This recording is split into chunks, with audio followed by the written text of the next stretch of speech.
Bom dia! Bom dia! Bom dia com Jesus, feliz com Jesus. Jesus é bom e o diabo não presta. Eu sou Jackson, sou um dos pastores dessa igreja, nós estamos muito felizes. Estamos dando um start na série Calvinismo aqui na igreja, para o desespero do diabo e de alguns arminianos. Tô brincando. Nós estamos muito felizes. A gente é calvinista mesmo, está na nossa confissão de fé, não tem por que ficar fugindo desse nome, não. Vamos falar um pouquinho sobre a soberania de Deus. Vamos falar sobre a soberania de Deus, vamos falar sobre calvinismo. Calvinismo, é isso aí. Não gostou? Tem que fazer, tá bom? Gente, é um pouco complicado para a gente falar sobre calvinismo. Parece que a gente está falando uma coisa terrível. Parece que eu estou falando assim sobre um palavrão, que horror. Como é que tu fala um negócio desse? Nós precisamos de Jesus. Eu não sou de Calvino nem de Armínio. Eu sou de Jesus. Eu sou de Jesus. Eu sou, né? Então, assim, o grande problema é que, normalmente, quem fala que não é calvinista nem arminiano, é arminiano. É que nem quando as pessoas falam que não são calvinistas, não são de esquerda nem de direita, elas são de esquerda. Tá bom? E isso é complicado. É bem complicado. Gente, eu não sei, o calvinismo ele soa um pouco estranho, primeiro porque ele vai contra a ordem natural das coisas. Vou dar um exemplo. A gente está reunido aqui, todos nós, quando conhecemos Jesus, em 98 eu conheci Jesus. Na minha cabeça, Guilherme, eu escolhi Jesus. Não, pela minha perspectiva, eu tinha escolhido Jesus. Eu vou me batizar, fui eu que assinei o negócio lá para me batizar. Eu usava um cabelo comprido, era terrível, cara, terrível, o que o diabo faz com a gente. Entende? Eu tinha um cabelo comprido. Cara, quando o homem usa cabelo comprido, não dá. E aí o pessoal disse, não, porque Jesus não era nazireu, para de falar que Jesus usava cabelo comprido, tá bom? Jesus não usava cabelo comprido. E aí eu fui lá, cortei o cabelo, fui batizar, aquele negócio feliz da vida, mas na minha cabeça era eu que tinha escolhido Jesus. Na minha cabeça eu tinha escolhido o evangelho. A experiência, eu já contei isso, vou contar de novo. A experiência é semelhante com aquele cara que foi salvo de um acidente, aconteceu um acidente, ele foi salvo. Perguntaram para ele, e aí, cara, como é que foi? Como é que tu foi resgatado? Ele disse, não, então, cara, eu estava deitado na beira da estrada, porque, eu não sei, eu acordei na beira da estrada, meu carro bateu, e eu vi um socorrista passando, e eu gritei, ei, me ajuda, me ajuda, me ajuda, me ajuda. E eu fiquei gritando para ele me ajudar. Aí aquele socorrista veio e me ajudou. Daí os caras perguntam assim, tá, beleza. Socorrista, como é que foi de verdade a coisa? Disse, não, é o seguinte, a gente chegou no acidente, ele estava morto. Então, eu coloquei ele na beira da estrada, coloquei um desfibrilador e nós reanimamos ele, ressuscitamos ele. E depois que ele já estava acordado, eu saí para atender outras pessoas, ele começou a gritar, ei, me ajuda, me ajuda, me ajuda. E eu tive que voltar lá e acalmar ele, porque ele estava em choque. Na perspectiva do cara, ele clamou por ajuda e o socorrista veio. Mas a perspectiva correta é que ele estava morto. E o socorrista foi até ele e ressuscitou ele. Assim é a salvação. Nós temos a perspectiva do lado de cá. Na nossa cabeça, a gente pegou e, um dia Deus estava ali, pôs Jesus, e eu gritei por Jesus. Não, negão. Jesus escolheu passar por ali. Jesus escolheu passar por ali. Jesus escolheu te salvar. Você estava morto. Efésios 2 diz isso. Nós estávamos mortos. Morto não fala. Mas o que Paulo está querendo dizer com morto? Morto vem de uma palavra grega que quer dizer morto. Entende isso? É para dar essa ideia mesmo. Eu não tinha condição. Eu não tinha como chegar a Deus. Eu não tinha condição de me chegar a Ele. Não tinha como. Mas ele veio a mim. E nós somos tão depravados que nós estamos sendo salvos e ainda assim a gente quer ter um mérito na bagaça. Não, mas eu levantei a mão. Sério, cara? Sério que tu acha que tem mérito? Tu acha que tem algum mérito nisso? Então, assim, gente, eu não sei como é que foi com vocês. Como é que foi quando vocês conheceram Jesus? Comigo foi em 98, foi isso. E daí eu fui conhecer, por quê? Eu congregava numa igreja pentecostal e a nossa teologia sistemática era do Lois Berkoff. Aí tu já viu. Então, 2001, entre 99, eu conheci Jesus em 98. Mas eu nunca vou me esquecer do momento que eu descobri, numa aula de EBD, que a salvação era pela fé. Porque tu é salvo, mas tu não sabe explicar o que aconteceu. Tu sabe entender que tu ama Jesus. E que tu quer se batizar porque tu quer viver junto com os irmãos. É automático, é uma obra do Espírito. Depois tu vai entender o que aconteceu. E daí numa aula da EBD, eu nunca vou me esquecer. Lá na Assembleia de Deus, o professor explicando, a salvação é pela fé.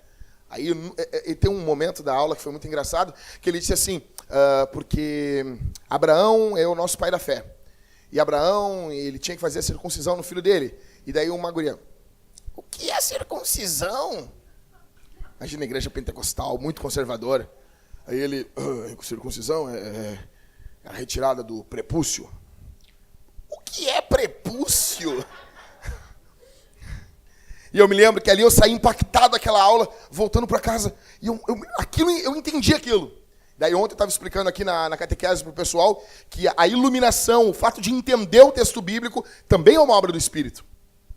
Paulo vai dizer isso aos Coríntios. Eu estou voltando para casa, me lembro como se fosse hoje, meio-dia e pouca, voltando para casa e pensando, eu sou salvo pela fé. Não é por algo que eu faço. Isso foi revolucionário na minha cabeça.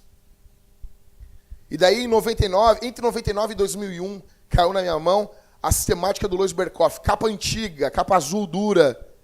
E eu me lembro que eu devorei aquilo. Perseverança dos Santos, então. E quando eu li sobre a perseverança dos Santos, deu, cara. Tudo se fez carne na minha mente. Eu entendi tudo, cara.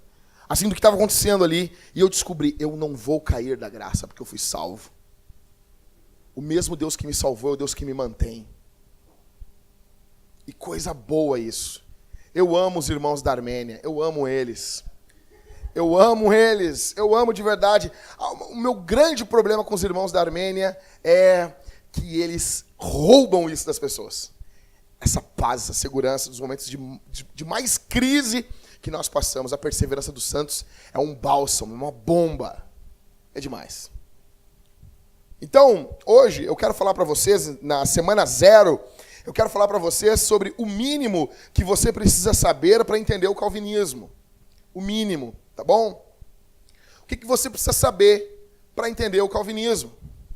O mínimo. Vamos lá então, gente. Eu quero ler 2 textos bíblicos com vocês, para a gente começar. Nós vamos ler, primeiramente, na primeira carta de Paulo aos Coríntios, capítulo 10.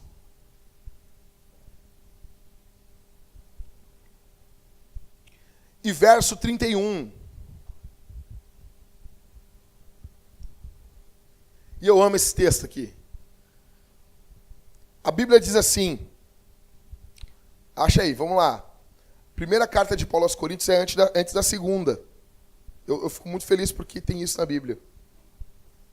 Eu gosto disso. Imagina se fosse o contrário, que chato ia ser. E aqui essa carta aqui é a segunda, na verdade, né? Porque Paulo escreveu uma carta antes, só que a gente não tem ela, tá? Então, a gente fica assim, 1 Coríntios, capítulo 10. Aí, a carta aos Coríntios fica depois de Romanos. Barbado de achar. Acharam aí, gente? Vamos ler, então. Esse verso é muito legal. Portanto, seja comendo, seja bebendo, seja fazendo qualquer outra coisa, fazei tudo para a glória de Deus. Portanto, seja comendo, seja bebendo, seja fazendo qualquer outra coisa, fazei tudo para a glória de Deus. Agora abre em Filipenses, capítulo 2. O verso 5 em diante. Filipenses é depois de Efésios. Se não me engano, é antes de Colossenses, eu acho. Acharam aí? Diz a Bíblia. Tem de vós o mesmo sentimento. Quem já viu o Jonas Madureira pregando sabe que aqui é frônesis, né? Tem de vós o mesmo sentimento que houve em Cristo Jesus, que existindo em forma de Deus, não considerou o fato de ser igual a Deus algo a que devesse se apegar. Mas, pelo contrário, esvaziou a si mesmo, assumindo a forma de servo, fazendo-se semelhante aos homens. Assim, na forma de homem, humilhou a si mesmo, sendo obediente até a morte e morte de cruz. Por isso Deus também o exaltou com soberania e lhe deu um nome que está acima de qualquer outro nome. Yahvé, tá? Só para que você saiba, o nome que está acima de Qualquer outro nome é Yahvé, o nome de Deus. Ok? Verso 10. Para que o nome de Jesus se dobre todo o joelho dos que estão nos céus, na terra e debaixo da terra. E toda língua confesse que Jesus é o Cristo, e toda língua confesse que Jesus Cristo é o Senhor, para a glória de Deus Pai. Por que a gente vai começar uma série de calvinismo, sobre o calvinismo? Seguinte, gente. Nós vamos basicamente nos focar nos 5 pontos do calvinismo. Eu vou explicar para vocês. Mas a grande questão é porque nós amamos Jesus. O que tem a ver com uma coisa com outra? Tudo. Quando você ama alguém, você quer exaltar, você quer que essa pessoa obtenha honra, peso, você quer mostrar como essa pessoa é valiosa para você. E teologicamente a gente entende que os 5 pontos do calvinismo, eles vão exaltar a glória, a soberania e a honra de Deus. Honra é o quê? Peso, importância. Nós mostraremos ao mundo, e até nós mesmos, o peso, a importância de Jesus em nossa salvação. Deus é glorificado em nossa salvação. O próprio Deus diz em Isaías que a glória dele ele não dá a ninguém. O problema é que nós queremos um pouco de participação nessa glória. E se roubarmos uma minúscula, um pedacinho que seja, nós estaremos roubando algo que não é nosso. Deus é todo-poderoso, soberano, ele reina e ele é o autor da nossa salvação. Jonas diz: a salvação pertence ao Senhor. Você tem que entender uma coisa. Você, nesse momento, você devia estar no inferno. Você não devia estar aqui. Isso aqui é um local que não é por merecimento. Você não devia estar congregado cantando. Você não devia estar congregado louvando a Deus junto com os irmãos. Nesse exato momento, ao 12:07, você deveria estar no inferno. O inferno é um local. Nesse exato momento tem pessoas no inferno. Eu e você deveríamos estar lá. Nós não fizemos nada que chamasse a atenção de Deus. Nós não corremos, mas uma vez um cara foi explicar a eleição. E ele disse: eleição é quando Deus está num barco. E daí ele salva aqueles que estão nadando mais forte. Eu disse: quê? Não, eu entendi. É que nem o cara quando vem explicar a Trindade. Eu entendi a Trindade. Quando o cara fala isso, me dá até um arrepio, assim, sabe? Não tem nada a ver. Provavelmente você não era o cara que nadava mais rápido. Você é o cara que, de repente você até matou alguém para tentar sobreviver. Enquanto você nadava na vida. Você e eu fizemos coisas terríveis. Se colocasse só o nosso pensamento num telão para as pessoas verem, nós teríamos vergonha. Nós temos vergonha de nós. A grande questão é que por sua imensa graça, pela sua soberana vontade, Paulo vai dizer aos Efésios, agora tiraram isso, né? O beneplácito de sua vontade. Eu fico irritado quando tira essas palavras. Léo, eu fico irritado porque quando tira essas palavras difíceis da Bíblia, estão tirando meu trabalho. Porque a minha função qual é? É explicar essas paradas. Olha lá, o texto da Bíblia diz: pastor, o que é gusano? É o nome de um bicho, tá? Por que aqui o Jó fala sobre gusano? Eu tinha uma função. Explicar. Daí nas traduções agora já não vem mais isso. Fico irritado. Então, beneplácito de sua vontade. Os caras tiram, estão acabando com o meu trabalho. Deixa beneplácito aí. Então, a soberana vontade, a vontade soberana de Deus. Uma coisa que eu quero que você entenda aqui, essa manhã, é que Deus, ele não criou o mundo tendo que dar satisfação a mim e a você. Eu vou falar coisas aqui que serão ofensivas. Vai ofender você, porque no fundo, você e eu pensamos que o mundo é sobre nós. Como diz o filme Clube da Luta, nós fomos criados pensando que nós seríamos estrelas de cinema, estrelas do rock, e conforme a gente vai ficando velho, a gente descobre que a gente não vai acontecer isso. Você não vai ser estrela do rock, você vai lutar para pagar boleto. Você vai lutar para emagrecer. Não, eu vou ser que nem o Rambo. Não, cara, tu vai ter uma pança do demônio. Tua vida é essa. Tua vida é essa. E você vai descobrindo que o mundo não gira em torno de você, que você não é assim tão estimado. Porque quando você é criança, você faz um pum, a tua mãe diz: esse pum do meu filho é diferente. A criança vai lá e mexe no controle remoto. Ai, o meu filho está mexendo no controle remoto. Não, ele só é mal educado. Ele viu um botão e apertou. Ele não é um gênio. Ele não é um gênio. Teu filho não é um gênio. Tá? Teu filho não é um gênio. Vai lutar, às vezes, para... Não vai tirar... vai tirar 8 na escola pública. Entendeu? Ou seja, o nego tira 8 na escola pública, tem que se matar. Ah, mas tu não tirou 8? Sim, cara, eu sou burro, que droga. O que eu estou querendo dizer com isso? O mundo não é sobre a gente. O mundo não gira em torno da gente. A criação existe para conferir glória, importância, para revelar quem é o Criador. Só que nós caímos em Gênesis 3. Nós pecamos em Gênesis 3. E aí, meu velho? Aí o propósito da criação se corrompeu. Por quê? O grande problema de Adão não é o fato de Adão fazer o errado. Isso não é o grande problema. É um problema, mas não é o grande problema. O grande problema é que Adão não quer fazer o certo. Quando Adão come o fruto, quando Adão usa o seu livre arbítrio, porque o arbítrio da gente hoje não é livre porque estamos em uma natureza pecaminosa. Adão não estava. Adão usa a sua liberdade e peca contra o Senhor. Ao comer do fruto, ele não só fez algo extremamente errado, mas a natureza dele mudou. Imagina uma chave dentro de Adão, e quando Adão come, ela fala assim, mudou. Eu vou fazer de novo esse barulho. Na minha cabeça eu faço beatbox super bem. A natureza de Adão muda. Mudou a natureza dele. E agora, Adão quer passar a vida inteira comendo frutos proibidos. Agora Adão quer passar a vida inteira ofendendo o Criador. Adão não tem mais prazer no Criador. Porque Adão mudou. E nós mudamos em Adão. Deus imputou a nós o erro de Adão. E eu vou explicar depois isso para vocês.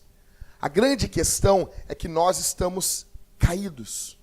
E nós precisamos que alguém nos acorde, nos ressuscite. A situação do homem é desesperadora. O homem olha o mundo e o homem acha, o homem não tem noção. Nem o mundo é mais o mesmo. A natureza foi, a criação, melhor dizendo, eu não gosto muito do termo natureza, a criação foi afetada pela queda, tanto que o escritor de Gênesis vai dizer, Moisés vai dizer, escrevendo Gênesis, ele diz o quê? Que ali passa a ter espinhos, abrolhos. Você nota quando você pega uma rosa, você está vendo o efeito da queda. Quando Adão viu a primeira folha caindo, Adão começou a ver o efeito da queda porque não havia morte. E agora as folhas caem e morrem. Agora os animais morrem. Nós estamos perdidos.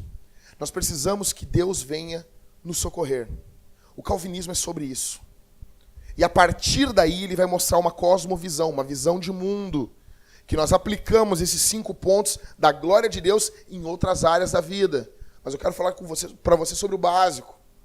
Então, em primeiro lugar, o que o calvinismo não é? O que o calvinismo não é? Em primeiro lugar, o calvinismo não é uma teologia que diz que Deus criou o mal. Primeiro de tudo, o calvinismo não diz isso. Quem lê Calvino de verdade aqui, quem lê o Calvino sabe, ele vai dizer uma defesa violenta no primeiro comentário dele de Salmos. Você lê de graça na Editora Fiel, na internet. Tem os comentários de Calvino de graça para tu ler online. Tá?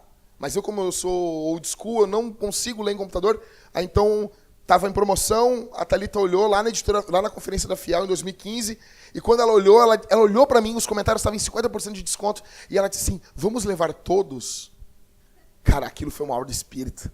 Quando que a tua mulher vai dizer, vamos levar todos? Comentários bíblicos. Ela nunca fez isso. Aí ela olhou aqueles comentários bíblicos, eu não sei, cara, não sei. Não sabia que ela amava tanto Calvino, eu sei que a Thalita é apaixonada pelo Lewis. Se o Lewis vivesse hoje, ela me abandonava. E ela olhou, vamos levar todos, vamos! Lendo o começo, Calvino vai dizer que ele estava sendo maldosamente acusado de dizer que Deus criou o mal. Então a teologia calvinista vai dizer que Deus decreta, Deus é soberano sobre todas as coisas. Em algum momento, momento, é que ele está falando de Deus, né? Em algum momento da eternidade Deus decretou o mal. Só que Deus não cria, e eu não sei como isso funciona. Há um mistério. Eu amo o calvinismo porque ele deixa umas lacunas abertas. Ele deixa um mistério ali, a gente não entende. É um terreno santo. A gente não compreende tudo. A gente sabe que Deus é soberano, mas a gente sabe que Deus odeia o mal. Alguns vão dizer que o mal chega a ser nenhuma criação, ele é uma perversão. Mas, resumindo aqui, quero que você entenda, nós não estamos dizendo que Deus criou o mal. Não estamos dizendo também que o calvinismo explica tudo. Não, ele não explica tudo. Você vai pegar para o hipercalvinismo ou para o arminianismo, eu já expliquei isso aqui, eles vão explicar coisas que a Bíblia não explica. Por exemplo,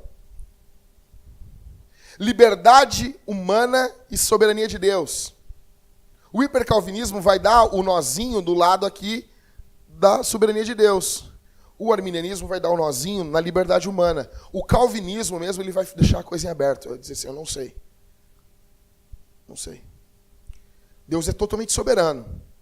O homem não tem livre-arbítrio, não é isso que a gente está dizendo. Mas as atitudes dos homens, elas são reais. Elas são reais. Ninguém nega isso. Elas possuem consequências eternas. Ninguém nega isso. Como isso se fecha, a gente não sabe. Tá bom? Ah, eu sei, é um antinômio. Não, antinômio é uma palavra bonita para paradoxo. A primeira pessoa que usou essa palavra na teologia foi Packer. Resumindo, gente, nós não explicamos tudo. Uma coisa também que o calvinismo não é uma teologia fatalista, do qual ele é acusado. Ah, então a gente é um robô. Então nós somos tudo robô. É a primeira coisa, eu não sei por que isso ofende tanta gente. Mas tudo bem. Queria ser um robô de Deus. Mas não é isso que a Bíblia diz. Quando a gente está dizendo que a pessoa não tem livre-arbítrio, eu estou dizendo que ela não tem condições de escolher Deus. Presta atenção aqui. Cheguei na casa do Tailã, o Tailã ganhou uma herança. 1.200.000 reais. O Tailã vai dar o dízimo. Aí o Tailã vai pegar assim, não, seguinte, ô Jack, vamos lá, comprar uma caminhonete. Eu tenho um sonho de ter uma caminhonete. Aí o Tailã chega lá, tem uma caminhonete verde e uma caminhonete amarelo. O Tailã consegue escolher uma das caminhonetes? Consegue ou não consegue? Por quê? Nós chamamos isso de livre agência. Ele é livre para escolher uma caminhonete verde ou uma caminhonete amarela. Ele é livre para sair na rua, botar uma camisa do Grêmio ou uma do Inter. Ele é livre para caminhar, para escolher entre comer um X ou comer uma pizza. Ele é livre. Ele só não é livre para deixar de pecar. Ele só não é livre para escolher Deus. Então, tudo que envolve a salvação, a natureza do Tailã é presa no pecado. Então, ela vai sempre... Vou dar um exemplo assim. Honrar a mulher ou não honrar a esposa dele. A natureza dele vai escolher não honrar. Daí não tem livre-arbítrio. Daí ele precisa do evangelho. Então, tem diferença de livre-arbítrio e livre-agência. Livre-arbítrio é sempre aquilo que envolve Deus. Livre-agência é aquilo que envolve qualquer outra coisa da vida. Tá bom? Então, você é livre. Você é livre. Você é livre para pegar cara, comprar uma calça jeans marrom e achar que é moderno. Tá entendendo? Você é livre agora para usar calça, com aquelas calças, com aquelas cor feia lá, com cor de burro quando foge. Você é livre para usar isso. Você é livre. Por que eu estou falando isso? É porque eu não tenho uma. Tá? O calvinismo não é uma teologia antinomista. O que tu falou? Antinômio, tá? Antinômio. Aprende uma palavra nova para te balaquear aí. Tá? Para tu se balaquear. Para tu chegar no serviço segundo e falar, nosso país é muito antinômio. O nosso presidente, ele gosta, tem um ensino muito antinomista. Como assim? Como assim? Simples. É antinômio, nômio, norma, regra, lei. Anti, contra. Aquele que é contra a lei, contra as normas. próprio Jesus diz assim em Mateus 7, apartai-vos de mim, vós que praticais a iniquidade. Ele está dizendo, vós que viveram de uma forma como se eu nunca tivesse deixado uma lei para vocês. O calvinismo não é assim. Não estamos dizendo que tu vive de qualquer jeito, deixa a vida me levar, a vida leva eu. Tá? Evangelhos são de São Pagodinho. Não! Nós não estamos dizendo isso para você. E no final vai dar tudo certo, não. O último ponto do calvinismo é a perseverança dos santos. Nós estamos dizendo que aqueles que perseveram, eles são santos. Não são perfeitos, mas são santos. Nós não somos, isso é acusado, eles acusam o calvinismo disso. Uma outra coisa, que o calvinismo não é uma teologia que luta contra missões. Vou dar um exemplo para vocês. O arminiano, em última instância, ele crê que a pessoa se converte ao evangelho por uma decisão própria. Olha aqui para mim. Digamos, no mundo arminiano, no mundo da Armênia, que a partir de hoje ninguém mais se converte ao evangelho. Porque se isso é uma decisão do homem, pode acontecer em algum momento de ninguém mais se converter. Pode acontecer. Imagina, nos próximos 600 anos da história, ninguém se converte mais ao evangelho. Porque ninguém mais usou o seu livre-arbítrio para ir até Deus. Ninguém mais. Ninguém mais. Isso dá confiança da gente pregar o evangelho? O calvinismo não. O calvinismo vai dizer o seguinte, Deus tem os seus eleitos. E Deus chama os seus eleitos por um chamado interno, ou seja, o chamado eficaz, ou graça irresistível, para causar mais polêmica. Ou seja, existe o chamado geral do evangelho, que é a pregação. Mateus vai lá no centro de Porto Alegre e começa a pregar o evangelho. Prega para todo mundo. Enquanto o Mateus está fazendo um chamado geral, o Espírito Santo fará um chamado interno. A pessoa pode passar e nem falar com Mateus, mas uma semente do evangelho é plantada no coração da pessoa e ela é chamada internamente. Porque aqueles que Deus chamou, Ele justificou. E aqueles que Ele justificou, Ele glorificou. Existe o chamado interno. Ou seja, eu tenho certeza, quando eu olho, estou caminhando no centro, e quando a gente vai fazer os nossos eventos, eu vou pregar o evangelho, eu olho aquela galera caminhando, e eu penso assim, eu estou aqui por causa dos eleitos. Só que eu não sei quem eles são. Eu estou aqui por causa das ovelhas. Eu vim aqui, em nome de Jesus, chamar eles. Vem. Vem, pecador. Muitos vão passar e vão zombar, porque eles não são ovelha. Só que eu não sei quem eles são. Então eu anuncio a todos que Jesus Cristo venceu e está voltando. O que o calvinismo não é? O calvinismo não é uma teologia anticarismática. No período da reforma não era o que estava em discussão, não era em voga, não era isso. E hoje nós temos muitos calvinistas, gente de calibre grosso, que crê nos dons do Espírito. E eu vou mostrar isso para vocês também. E nós temos muitos bons calvinistas que não creem nos dons do Espírito também. Na atualidade dos dons. Mas a teologia, ela não é assim tão preta e branca. Então, o calvinismo não é uma teologia anticarismática. Beleza. O que o calvinismo é, então? O que ele é? A reforma está explodindo na Europa. Em segundo lugar, então, anota aí o que o calvinismo é. A reforma está explodindo na Europa. Século XVI, o reformador mais popular, que na verdade, Lutero, quando ele prega ou não prega as 95 teses do Castelo de Wittenberg, tem uma grande discussão se isso aconteceu ou não, mas ficamos com a tradição, ele botou. É bonitinho pensar isso. Então, só que ele vem pregando o evangelho do mesmo jeito que John Huss. Ele é chamado até de Hussita, que era um pré-reformador. Ele está pregando o evangelho. Calvino nasce 20 anos depois dele, é um cara mais requintado. A gente sabe pouca coisa de Calvino. Calvino falava pouco dele. Calvino é Bíblia, Bíblia, Bíblia, Bíblia, Bíblia. Quem leu os comentários de Calvino sabe. É Bíblia, Bíblia. Lá em casa a gente leu 53 salmos comentados por ele. Está no Salmo 53, 54. E é Bíblia, Bíblia, Bíblia, Bíblia, Bíblia. No comentário do primeiro salmo ele vai falar um pouquinho da vida dele. E depois já para de falar dele também. Porque ele sabe que o foco é o evangelho. Já Lutero não. Lutero vai falar dele o tempo todo. Vai falar até da gosto da cerveja que a mulher dele fazia para ele. E era bom pra caramba. Então, acontece que passando um período disso, esse pensamento que se liberta do romanismo, se liberta do papismo, ele tende a migrar para um outro lado. Surge na Holanda um homem chamado Armínio, Jacó Armínio. Você já deve ter visto a imagem dele. Ele parece um palhaço, assim, ele tem Não, tô brincando. Não. A roupa de palhaço, assim, um negócio, uma borda, uma gola, um babado de palhaço, assim. Ele tem uma cara meio estranha, parece um psicopata. Tô brincando. Não, eu não tô, não. Então, assim, ele surge na Holanda e ele ensina teologia sistemática na Universidade de Leiden. E, cara, ele era, o que nós podemos dizer, um semi-calvinista. Tem várias declarações dele dizendo que o que ele mais achava de fantástico depois da Bíblia eram os comentários de Calvino.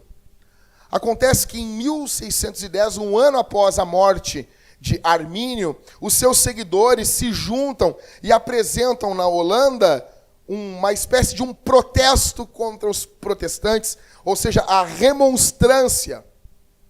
E eles apresentam 5 pontos da teologia arminiana. 5 pontos. E isso vai totalmente contra o que os protestantes, na sua gama, estavam ensinando. Então, no ano de 1618, é convocado um sínodo de Dort. E eu não vou pronunciar essa palavra aqui, do nome da cidade, porque é tenso. Em 1618, eles ficam mais de um ano ali na Holanda para responder ao arminianismo. A questão é que os arminianos tinham condições de entrar ali dentro e de pleitear suas ideias naquele sínodo. O problema é que eles começaram a causar tumulto naquele sínodo.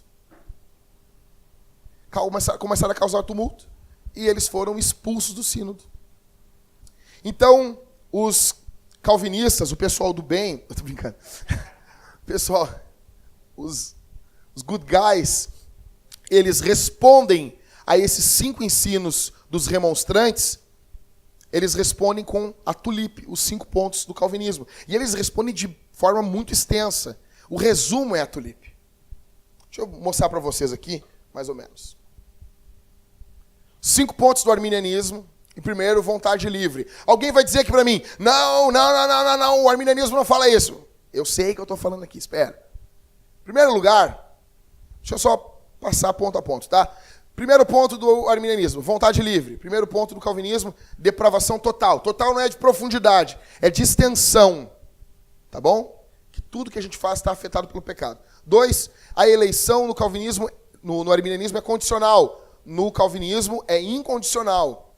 3, no arminianismo, a expiação é ilimitada, ela é uma expiação universal. Jesus morreu por todo mundo. No calvinismo, ele morreu só pelos eleitos. No arminianismo, a graça é irresistível. A pessoa pode se negar a receber a graça de Deus, a se converter ao evangelho. No calvinismo, ela é resistível até não ser mais. Daí ela é irresistível. O 5º ponto do arminianismo é a perseverança de alguns santos. Eu já vou explicar isso para vocês. E no calvinismo é a perseverança de todos os santos. Primeira coisa. O arminianismo crê na depravação total igual o calvinismo. Igual. Mesma coisa. Mas por que eu botei vontade livre? Por que eu botei? Porque existe uma coisa chamada no arminianismo que é graça preveniente. Olha para mim aqui, gente. O que é graça preveniente? O arminiano ele diz o seguinte, que quando a pessoa ouve o evangelho, olha só, o Ivan está pregando, Jesus, barará, e daí o Éder está passando lá assim. E daí o Éder ouviu o evangelho. Ouviu. Pau! O Ivan pregando o evangelho. Ao ouvir o evangelho, o Éder recebe uma graça e ele fica no estado de Adão. E ele é ali, no arminianismo, o cara não tem livre-arbítrio. Mas a pessoa, ao ouvir o evangelho, ela ganha o livre-arbítrio naquele momento. E é chamada de graça preveniente.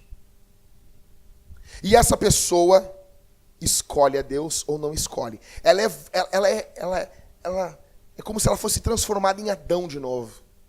E ela tivesse uma chance de fazer o que Adão não fez. Nós temos 3 grandes problemas aí. Primeiro problema, isso não está na Bíblia. Eu acho que isso já deveria ser um grande problema. Não tem na Bíblia. É bonitinho, parece um pozinho assim de fada caindo na cabeça do cara. É legal de explicar isso. Não, porque daí tu ouve o evangelho, daí tu fica tipo Adão, vira o Adão. Não sei se o cara se pela, o que acontece. Ele vira um Adão. O primeiro problema é que a Bíblia não diz isso, cara. A Bíblia não fala sobre isso. Segundo problema. Se isso fosse verdade, quer dizer então que algum de nós tomaria uma decisão diferente de Adão. O que a Bíblia já diz que é mentira. A Bíblia não só não diz, a Bíblia condena esse tipo de coisa, porque ela diz que em Adão nós pecamos. Não é só uma imputação apenas. Todos nós faríamos o que Adão fez. Todos nós. Bavinck vai dizer que aquilo que é corruptível, por certo, irá se corromper. Adão iria cair em algum momento, porque ele era corruptível. Terceiro problema. Então, o primeiro problema, deixa eu ver se eu me lembro. O primeiro problema é a questão que a Bíblia não fala disso. O segundo problema, me lembrei. O segundo problema é, então, nós faríamos algo diferente de Adão. O terceiro problema é, se a graça preveniente é verdadeira, por que eu preciso de Jesus? Se eu volto ao estado de Adão ao ouvir o evangelho, Jesus não precisaria ter vindo ao mundo. Isso é uma ofensa ao evangelho. Então, eles vão dizer que a depravação total é igual até o cara ouvir o evangelho, daí ele ganha a graça preveniente. Por isso que no primeiro momento ali eu já botei vontade livre, porque a última coisa que decide se o cara se converte ou não é se ele se converte ou não, se ele quer se converter ou não. Tá? Então, essa é a grande diferença. Esses 5 pontos, e eu vou explicar isso para vocês durante os sermões. Outra coisa, existe um grande problema. A eleição condicional. Na visão arminiana, Deus olha para frente, e daí Deus olhou o Rafael, e Deus viu que o Rafael iria crer. Daí Deus elegeu ele. Puxa vida, cara. Que vontade de falar um salmo imprecatório, velho. Que eleição é essa, meu? Que eleição fajuta é essa? Sabe qual é o problema? Que a palavra eleição ofende a gente. Porque tudo isso, eu amo o calvinismo, não é por causa de Calvino, eu amo por causa do evangelho, cara. Porque ele exalta Jesus. Imagina só um Deus que escolhe. Que coisa mais ofensiva isso. Pecadores não querem isso. Pecadores não querem um Deus que dê a última palavra. Tu crê em livre-arbítrio, Jackson? Óbvio, no de Jesus. Ele escolhe quem é a igreja dele. Ele é soberano. E ele ainda diz, eu sou justo. Azar. Ele sabe o que está fazendo. Eu não entendo. Imagina se deixasse nas nossas mãos. Outra coisa, expiação ilimitada. O arminianismo vai dizer, não, porque Jesus morreu por todo mundo. Aí o Gruden tem... eu imagino o Gruden vindo com uma voadora, dando nos peitos dos caras, assim. Puf. Eles vão dizer, não, porque a expiação é ilimitada, Jesus morreu por todo mundo. O calvinismo vai dizer, a expiação é ilimitada. Eu acho ruim o nome, alguns nomes da tulipe aqui. O grande problema, às vezes, do calvinismo é um dos nomes que são dados. Então, redenção particular fica melhor. Mas vamos lá, com expiação ilimitada. O Wayne Gruden diz o seguinte, se a expiação é ilimitada, ela é ilimitada em seu alcance, mas ela é limitada em seu efeito. Ela alcança todo mundo, mas não salva todo mundo. Então, ela é em algum momento limitada. Ela alcança todos, aí ela é ilimitada, mas ela é limitada no seu efeito. Já o calvinismo diz o contrário. A expiação, a morte de Jesus, ela é limitada ao seu alcance. Quais as pessoas ela vai alcançar. Mas o efeito dela é ilimitado. Porque nos leva à glória. Eu quero falar mais sobre isso mais adiante com vocês. Então, esses são, basicamente, os 5 pontos dos remonstrantes e os 5 pontos do calvinismo. E por que tulipa. Porque é o acróstico dos 5 pontos. Primeiro, depravação total, em inglês. Segundo, eleição incondicional, expiação limitada, graça irresistível e perseverança dos santos. É por isso que a gente usa tulipas. Eu não falei?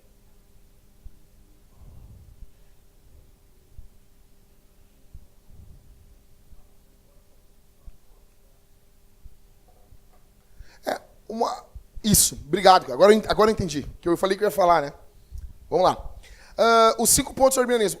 O arminianismo, lá no começo, os remonstrantes, eles não fecharam o 5º ponto. Eles disseram, não sabemos se a pessoa pode ou não cair. Resumindo é isso. Não sabemos. Só que depois, mais adiante, eles vão abraçar e dizer assim, não, a pessoa cai, pode cair da graça. Mas a grande questão é que, se ao dizer que eles não sabem, eles também não estão dizendo que os santos vão perseverar. Eles não estão dizendo, presta atenção aqui em mim, na primeira declaração, eles dizem, não sabemos se todos os santos perseveram. A gente prefere deixar isso aberto. Ao dizer que eles não sabem, eles também não estão dizendo que os santos vão perseverar. Logo, por isso que alguns teólogos botam perseverança de alguns santos. Porque isso ficou em aberto. Diferentemente do calvinismo, ele vai dizer, os santos perseveram. Vão chegar ao céu. Ah, então tá tudo... Não, então tu não é eleito. Então tu não foi salvo. Cara, eu acho o calvinismo muito mais sério no que envolve a salvação. É muito mais brutal. Porque a diferença no arminianismo, alguém diz assim, não, o fulano largou a igreja, perdeu a salvação, depois ele ganha. Agora o cara dizer para ti assim, não, cuida, meu irmão. Porque corre o risco de tu nunca ter sido salvo. Isso é muito sério. É muito diferente do anjo chegar assim, Everton. Vê a borracha aqui, esse pecador pecou. Ele voltou, Everton. Maldito, pecou de novo, estou rasgando o papel aqui. Ele voltou, Everton.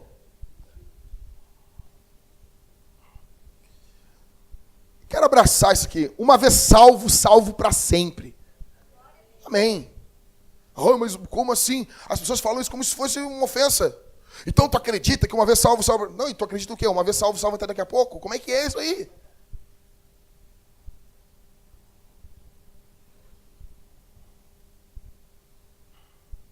Então vamos lá, gente. O que o calvinismo gerou? O que o calvinismo... Não, se é bom, vai gerar alguma coisa.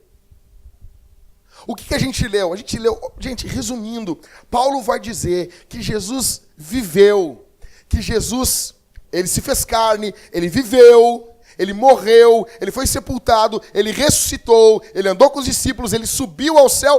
Para quê? Ele ganhou o nome que está acima de todo nome, para que o nome de Jesus se dobre todo o joelho, todo joelho, no céu, na terra, debaixo da terra, e toda a língua confesse que Jesus Cristo é o Senhor. Para quê? O final do evangelho é a glória de Deus. Por isso que Paulo também vai dizer aos coríntios que quer comais, quer bebais, ou façais qualquer outra coisa, façam tudo para a glória de Deus. Por que a gente está falando do calvinismo aqui? Porque a gente quer falar sobre a glória de Deus. Eu podia muito bem chegar aqui, vou falar um pouquinho sobre soberania para vocês e não jogar limpo com vocês. Tem muito pastor fazendo isso. Não usa o nome calvinismo, você vai ser ruim, uma igreja de implantação.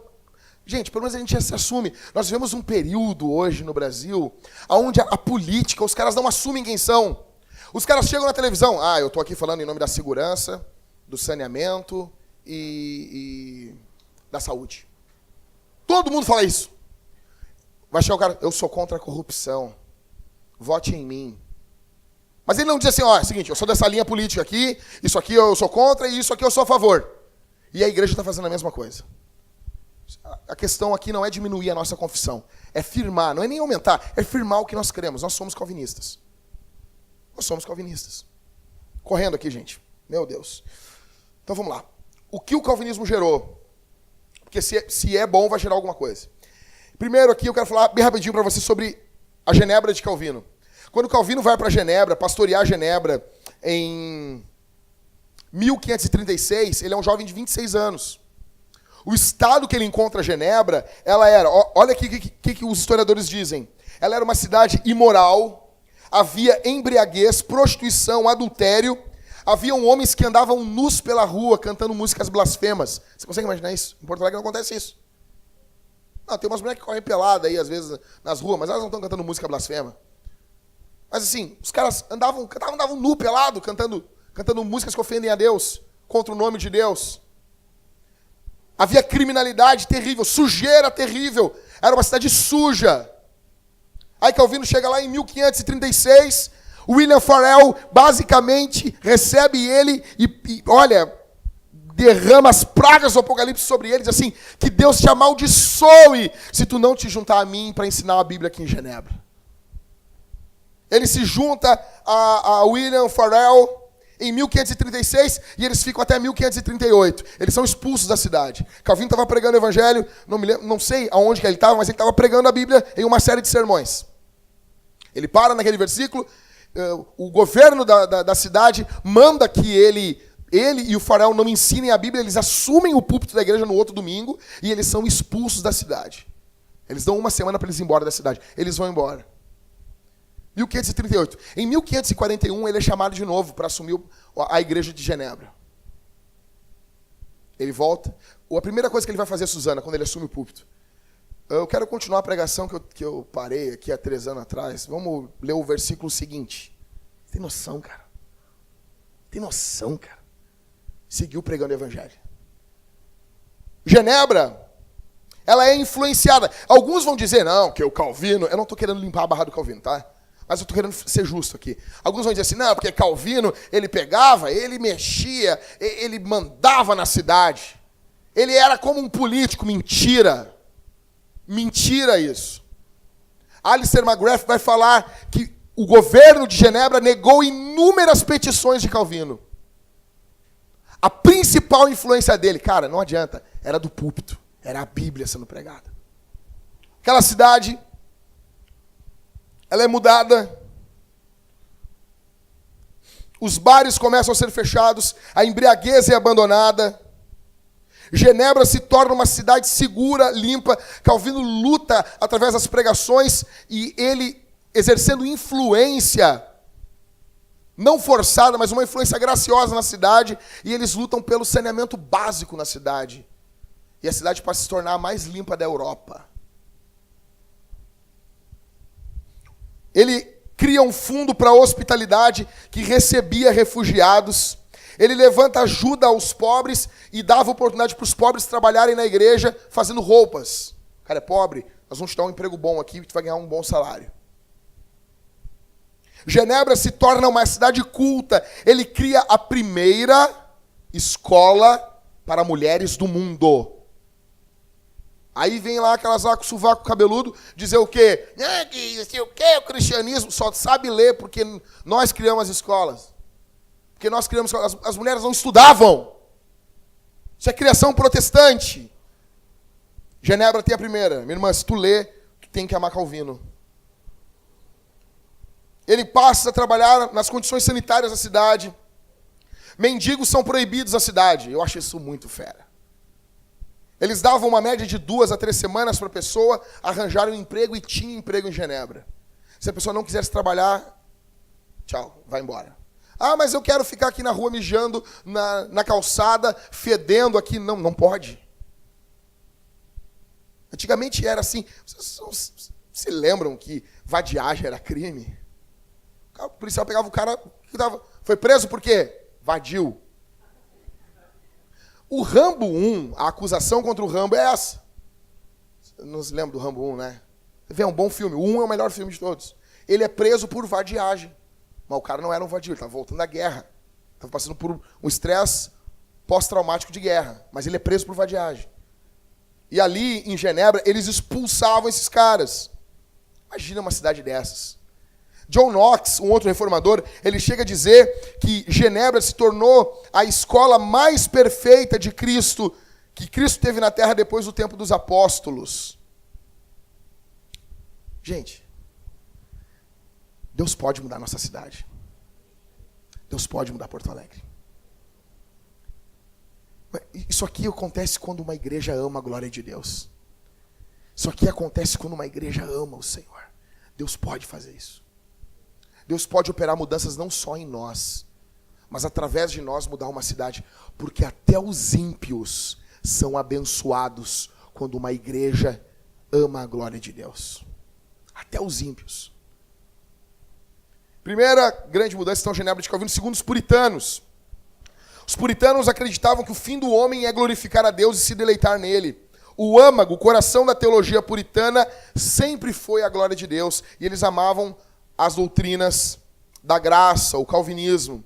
As confissões que nós temos, confissões reformadas, de Westminster, Heidelberg, são herança puritana. Essa ânsia que a gente tem, não, vamos definir isso aqui. O que é a vintage crer? Vamos definir. Isso é uma herança puritana. Para os puritanos, eles aplicavam o calvinismo em todas as áreas da vida. Para eles era algo muito essencial um homem amar a sua mulher e os seus filhos. Amar a esposa era algo extremamente espiritual. Uma outra coisa é que os puritanos passam a olhar o casamento como um romance, e não apenas como um amor cortês, como ensinava a Renascença. Então, minha irmã, se tu gosta de romance, você deve ir aos puritanos. Primeira menção na história a falar que o casamento também não é só, o casamento de um homem e de uma mulher não é só a representação de Cristo e da igreja.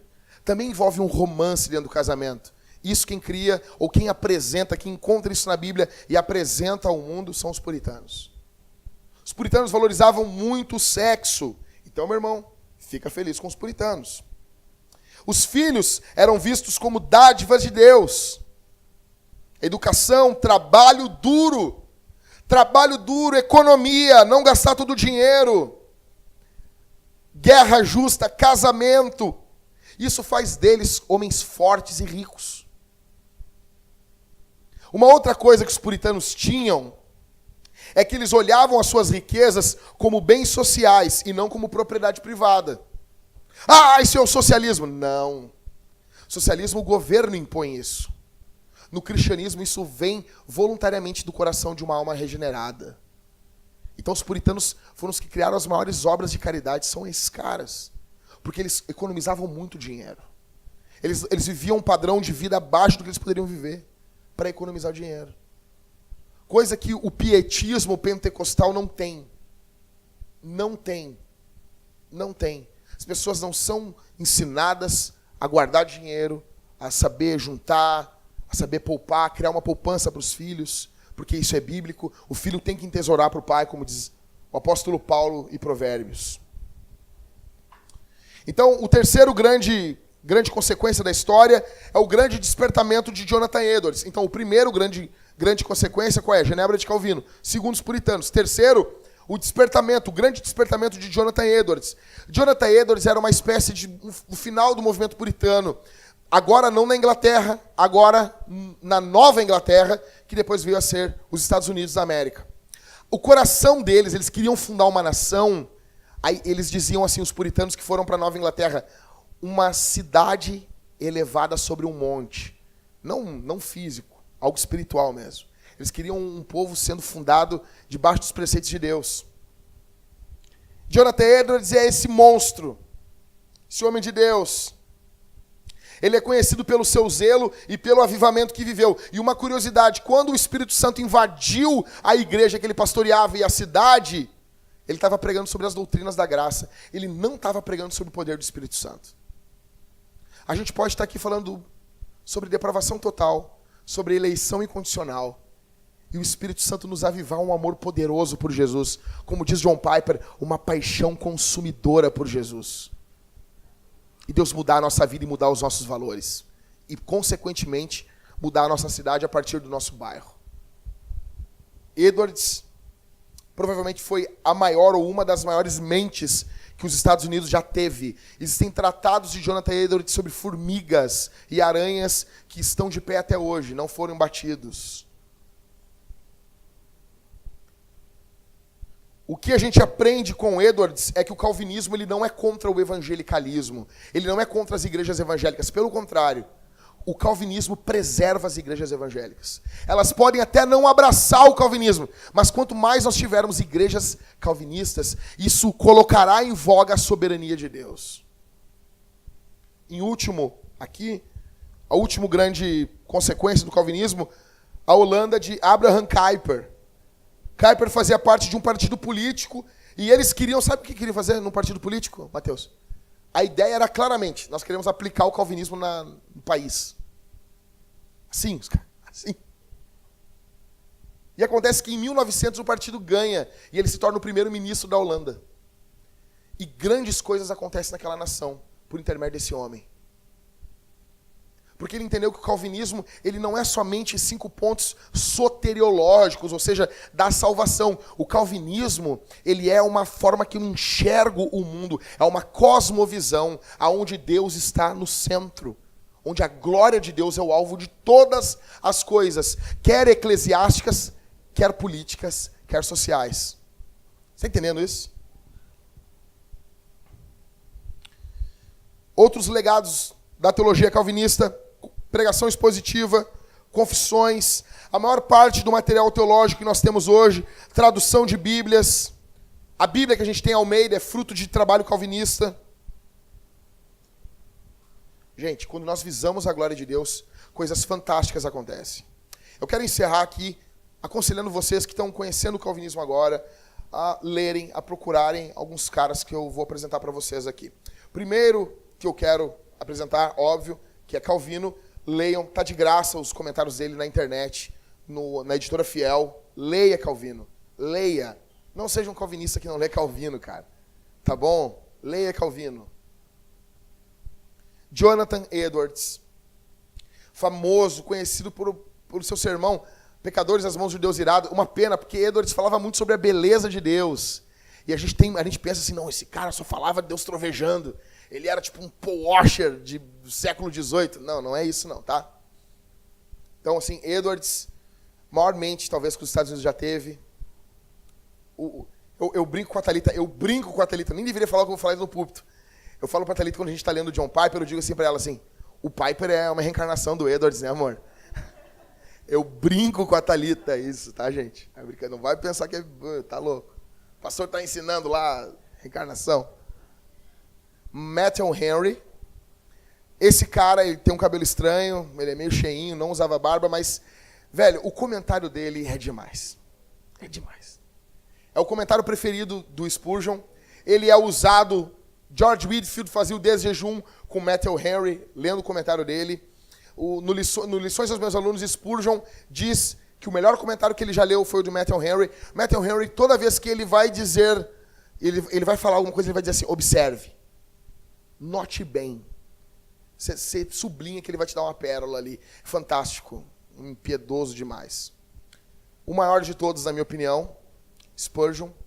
Charles Haddon Spurgeon. Tem muita coisa dele em português. Muita coisa dele em português. Ele é o príncipe dos pregadores. Ele é o maior de todos. E se alguém está procurando alguma coisa para me dar de aniversário, vai sair pela CPAD Tesouro de Davi. Comentário de Spurgeon. É a obra magna dele, ele comentando os Salmos. Eu ficaria muito feliz. Tá bom? Tá saindo esse ano ainda, tá? Abraham Kuyper, que eu falei para vocês, ele está um pouco assustado nessa foto, mas ele é um homem fantástico que foi primeiro-ministro da Holanda, escreveu o livro Calvinismo, leia e seja abençoado. Herman Bavinck. A música que o Cauê cantou aqui é baseada numa citação de Bavinck.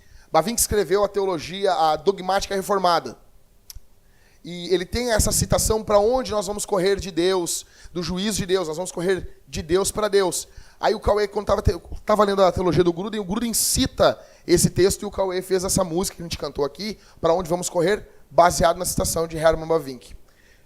Provavelmente foi o maior teólogo que envolve teologia, quantidade de material, né? O reformado foi Bavinck. Só o primeiro tomo da dogmática reformada é a Prolegômena. Cara, vou botar o nome do meu filho de Prolegômena. Louis Berkhoff foi o primeiro contato que eu tive com teologia reformada. Ele basicamente resumiu a dogmática do Bavinck na sistemática dele. Tá bom? John Stott, missiólogo. A série que teve aqui na igreja sobre Atos dos Apóstolos foi grande, a maior parte dela baseada no comentário de Atos dos Apóstolos de John Stott. John Stott, um anglicano, um homem de Deus, escreveu um coração muito paternal, escreveu o livro A Cruz de Cristo, também muito bom o livro dele. Leia John Stott. Martin Lloyd Jones, chamado O Doutor, foi um pastor na Inglaterra, faleceu na década de 80, se não me engano. Ele era médico, abandonou a medicina, abandonou o trabalho de médico para seguir o ministério. Um homem de Deus, escreveu comentários. A nossa série do Pai Nosso, grande parte da nossa série do Pai Nosso que nós tivemos aqui, foi baseado no comentário dele de Sermão da Montanha. J.I. Packer, anglicano também, homem de Deus. Acho que estava pegando muito sol nele ali. Dá até um dó fazer essas brincadeiras, mas eu não posso perder. Então, um homem de Deus, escreveu vários livros. Tem um livro muito legal nele, simplesinho, Os Vocábulos de Deus, onde ele vai explicar os termos que a gente tem no cristianismo, termo por termo. É um homem de Deus, fantástico. E daí é demais, né? O Gruden é bonito demais. Na minha opinião, o maior teólogo vivo, na minha opinião. Ah, mas eu acho, beleza, eu estou falando na minha opinião, e eu que estou pregando, eu vou falar da minha opinião, tá bom? Então, o Wayne Gruden é fantástico em botar a teologia na mão do povo, ensinar o povo. Eu estou muito feliz. A minha esposa, que página tu tá, meu amor, da teologia do Gruden? Eu estou muito feliz, minha mulher está terminando a teologia do Gruden, as mulheres da igreja estão lendo, terminando a teologia do Gruden também. Já leram mais de 3/4 da teologia. E é fantástico, fantástico, fantástico demais. O que dizer? Não tenho nem o que dizer. Ouça John Piper. Ouça John Piper. Ouça John Piper. Por gentileza, gurias, cessem a conversa. Ouça John Piper. R6 Pro, fantástico. Fantástico. Série Questões Cruciais. Cara, ele dando aula. Bota assim, R6 Pro aula no YouTube. Você vai vir no culto, você vai chorar quando me ver pregando, porque eu prego muito mal. Esse cara é fantástico. Fantástico, está vivo ainda, está usando respiração artificial, porque ele já está bem velhinho. Um homem de Deus. Mark Dever, um batista calvinista da igreja, escreveu as 9 marcas, pastoreia uma igreja em Capitol Hill, Baptist Church, se não me engano é o nome da igreja. Não sei se é na ilha de Manhattan, mas é um homem de Deus, um homem piedoso. Escreveu 9 marcas da igreja, óbvio, e escreveu também, ele cedeu a série de sermões dele em livro, que é um sermão em cada livro da Bíblia. Eu ainda quero pregar uma série de sermões, um sermão em cada livro da Bíblia, eu quero basear nesse livro dele, eu tenho ele lá em casa. Eu achei fantástica a proposta dele, para dar uma visão panorâmica dos livros da Bíblia para a igreja. D.A. Carson. Carson é o Chuck Norris de Deus. Não tem. Se tu ler um comentário do Carson, tu vai ficar... Sério, gente, sério. Não tem. É um melhor que o outro, cara. É demais. Leia A Difícil Doutrina do Amor de Deus. É difícil doutrina do amor de Deus. É demais. A minha esposa dizia assim, Jackson, às vezes tem uma hora que dói minha cabeça. Esse é o Carson. Paul Washer é um furacão. Sabe qual é o nome desse furacão agora? Irma? Irma, né? Na verdade, devia ser Paul Washer. O que é o Paul Washer? Paul Washer é um evangelista. Ele vai vir, vai jogar o seu pecado na sua cara e você vai ficar desesperado clamando por Jesus. É um homem de Deus, é um furacão de Deus. Paul Washer. Mark Driscoll. É o pai do que envolve plantação de igreja. O pessoal aqui da igreja que leu Reformição sabe do que eu estou dizendo. Foi muito criticado, fez coisas erradas. Só que quem leu de verdade, não li sobre o Driscoll, leu os livros do Driscoll, sabe como é fantástico. No meu ver, minha opinião, as pregações mais pastorais que eu já ouvi foi do Driscoll. As aplicações com cuidado de gente quebrada pelo pecado, eu não vi igual. Fantástico, eu recomendo vocês a lerem Driscoll. Joel Bick, esse cara pregando, tu tem vontade de abraçar ele. Ele parece um ursinho pimpão. Joel Bick, ele é o homem que mais fala sobre os puritanos. Escreveu inúmeras obras sobre os puritanos. Ele parece um pai falando. Dá vontade assim, me adota. Né? É demais. Tem várias palestras dele no Brasil, com tradutor. Tim Keller, o mestre Yoda. Ele é o Driscoll sem piada e sem escândalo, entendeu? É muito bom. fantástico. Tudo que ele escreve bem, e ele escreve sobre tudo. Escreveu o livro com a mulher dele, escreveu o livro sozinho. É demais. Tim Keller é demais. Fala muito sobre idolatria. Escreveu a Bíblia da igreja, que é Igreja Centrada, é a Bíblia do Plantador. É muito bom. Nós temos, brasileiro, tio Nico. Você pode ver que já estava perdendo cabelo ali em cima, mas é um homem de Deus. E nós queremos um dia trazer ele aqui em Porto Alegre. Na nossa igreja, ele já esteve no Encontro da Fé Reformada, e ali no Encontro da Fé Reformada ele me puxou no canto e disse assim: Jackson, eu vou pregar na tua igreja, eu não preciso de dinheiro. Aí eu disse: claro, o senhor é um presbiteriano. Ele disse: só paga a minha passagem, eu durmo na casa de um irmão. Sério, imagina, gente. Imagina. Dormir no Guajuviras lá. Eu vou levar o Nicodemos para dormir, e quando ele acordar eu vou estar olhando ele. O senhor dorme tão bonito. Eu sou fã desse cara. Hernandes Dias Lopes, o maior pregador do Brasil. Hernandes Dias Lopes. Não tem. Quando eu cheguei perto desse homem, eu comecei a chorar. De emoção. Franklin Ferreira. Gente, o que a gente está tendo aqui na igreja, a catequese, a ideia do Franklin. Ele chegou para mim e disse assim: Jackson, pregam as séries do Credo, Pai Nosso e 10 Mandamentos, e depois transforma isso num curso. E quem for congregar na igreja tem que ensinar esse curso para ele. E ele citou ainda o exemplo assim: ainda que o Nicodemos venha congregar na tua igreja, ele tem que passar por esse curso. Ele quis explicar, deixar bem claro isso. E graças a ele, a gente começou o curso, foi a ideia dele. É um homem de Deus. O Franklin Ferreira é um professor, tá bom? Pouco conhecido no nosso meio, mas todos os homens que eu botei para vocês ali batem continência para o Ronaldo Lidório. O Ronaldo Lidório é o maior missionário do Brasil. Ele fez missão na África, fez missão na Floresta Amazônica, ele fez missão em tudo. Esse é um homem de Deus. Ele, olha, cara, os livros dele, eu tenho um livro sobre quilombola, sobre evangelismo, sobre missões entre os quilombolas, é tradutor de Bíblia, fantástico. Lê. Então, assim, para você entender o que a gente está falando aqui, você não pode ficar só, você tem que ler um missiólogo. Então, eu tenho 2 missiólogos aí, o John Stott e o Ronaldo Lidório. É fundamental que você leia esses 2. Eles são muito a nossa pegada. Então, chega em casa e procura Ronaldo Lidório. Você bota assim: qual é a missão da igreja? Bota lá para tu ver. Qual é a missão da igreja? Os caras, proclamar a glória de Deus, não sei o quê, barará. O Lidório chega e diz assim: é morrer. É morrer. E ele vai explicar por quê. É demais, é demais. Então, esses são os principais calvinistas que eu estou mostrando para vocês. Tem também o Jackson Jacques. Esquece isso. Resumindo, gente, o que eu quero? Nós estamos dando um start na série hoje. É algo abrangente, eu estou só dando a introdução para vocês.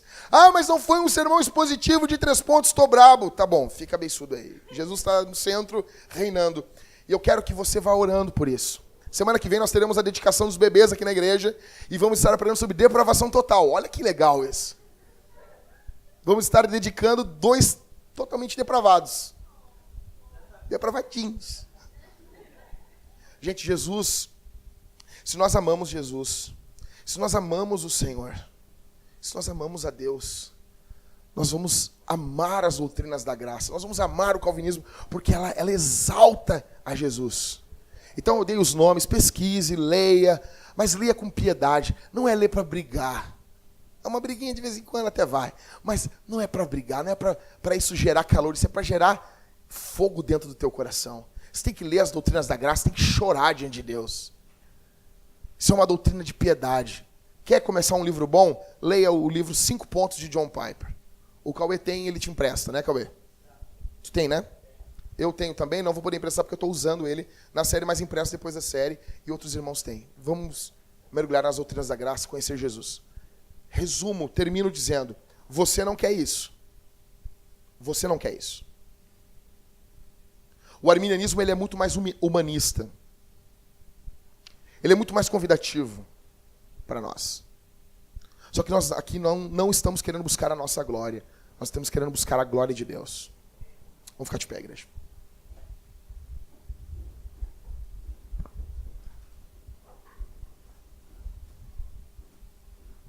Vamos orar. Vamos orar ao Senhor. Pai nosso que estás no céu, santificado seja o teu nome. Venha o teu reino. Seja feita a tua vontade, assim na terra como no céu. O pão nosso de cada dia nos dá hoje, Senhor. Perdoa as nossas dívidas, assim como nós perdoamos os nossos devedores. E não nos deixa cair em tentação, mas livra-nos do mal, porque teu é o reino, o poder e a glória para todos sempre. Faz de nós homens piedosos, homens que amam tua glória, homens que amam o Evangelho, homens que estão firmes no Evangelho. Faz de nós, Senhor, homens que buscam a tua glória, que as doutrinas da graça, os 5 pontos do calvinismo, sejam uma base da nossa cosmovisão, sejam uma base da forma que nós olhamos o mundo, sejam uma base da forma que nós olhamos o próximo, em nome de Jesus. Em nome de Jesus. Glorifica o nome do Senhor. Faz assim para a tua glória, para a fama do nome de Jesus. Quebra-nos, Senhor. E nos restaura através desses 5 pontos. Que isso seja cura para a nossa alma e alegria para o nosso ser. No nome bondoso de Jesus eu oro e te agradeço. Amém.